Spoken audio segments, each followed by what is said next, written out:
कधीच नाही चुकणार तुमचे फेवरेट टीव्ही शोज झी5 सोबत, तेही एकदम फ्री।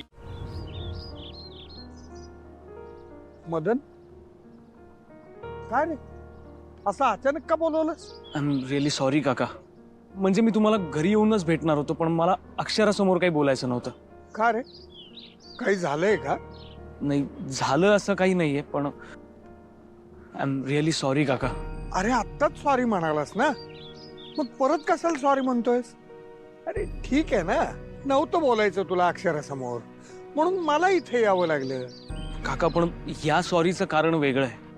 काय झालं बाबा, असं कोड्यात का बोलतोयस? नाही असं काही नाही, मला फक्त सॉरी म्हणायचं होतं. अरे मग तू हे फोनवर सुद्धा सांगू शकला असतास ना. हे बघ, काहीतरी चाललंय तुझ्या मनात. काय सुरू आहे सांग बरं. नाही खरंच काही नाही.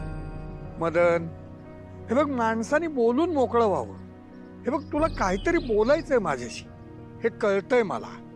तुझ्या मनात जे आहे ना ते निसंकोचपणे सांग. अरे अक्षराशी तुला लग्न करायचंय, हे जसं मोकळ्या मनाने सांगितलंस ना तसं हे पण सांग. काका पण हेच कारण आहे ज्यासाठी मला सॉरी म्हणायचं आहे. म्हणजे हेच की अक्षराशी मला लग्न करायचंय हे मला तुम्हाला सांगायला नको होतं. का? बरीच कारण आहेत काका. म्हणजे तुम्हाला हे सगळं सांगितल्यानंतर मी खूप विचार केला.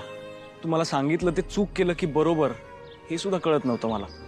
पण बोलून गेलोच आहे ना, तर म्हटलं एकदम माफी सुद्धा मागावी. नाही काय तुम्हाला कसं वाटेल ह्याचा काहीही विचार न करता मी सगळं सांगितलं तुम्हाला.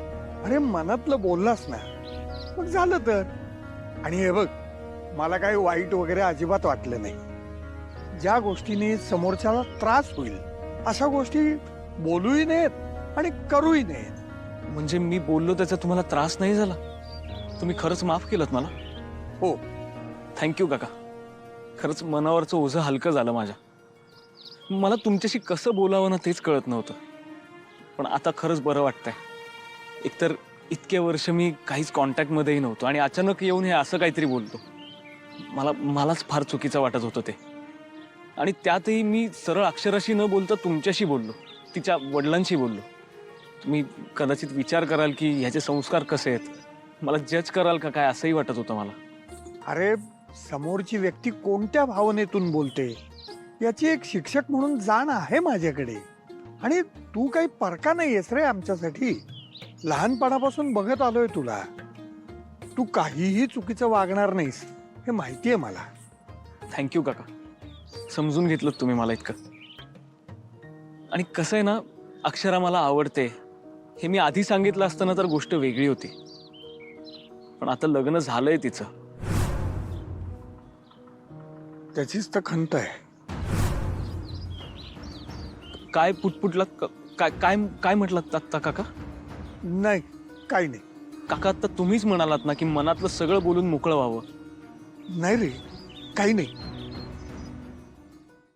झी5 ॲप डाउनलोड करा आणि पहा सर्व एपिसोड्स एकदम फ्री।